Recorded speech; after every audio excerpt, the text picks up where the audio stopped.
வணக்கம் நண்பர்களே. ஏழை எளிய விளிம்பு நிலையில உள்ள நம்ம மக்களுக்கு கொடுக்கறதுக்கு என்ன இருக்கு? குருதி மட்டும்தானே.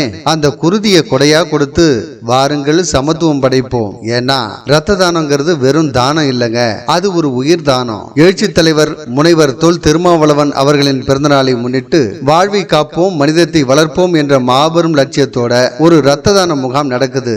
நீங்க கொடுக்கிற ஒரு யூனிட் ரத்தம் ஒரு குடும்பத்தோட வாழ்வையே மீட்டெடுக்கும். கண்டிப்பா ரத்தம் கொடுக்கறது வலி இல்லங்க, அது இன்னொரு மனிதனுக்கு உயிர் கொடுக்கிறதுக்கு சமம். முகாம் நடக்கிற நாள் ஆகஸ்ட் 15, 2026 சனிக்கிழமை. இடம் ஜெயங்கொண்டம் அரசு மருத்துவமனை. விடுதலை சிறுத்தைகள் கட்சி முற்போக்கு மாணவர் கழகம் ஜெயங்கொண்டம் சட்டமன்ற தொகுதி சார்பா இந்த ரத்த தான முகாம் நடக்குது. ஜெயங்கொண்டம் சுற்றுவட்டார மக்களே ஆகஸ்ட் 15 அன்னைக்கு ஜெயங்கொண்டம் அரசு மருத்துவமனையில சந்திப்போம். மேலும் விவரங்களுக்கு தொடர்பு கொள்ள 9965644620 என்ற எண்களை கால் பண்ணுங்க. வாருங்கள், குருதி கொடையளிப்போம், மனிதத்தை உயர்த்தி பிடிப்போம்.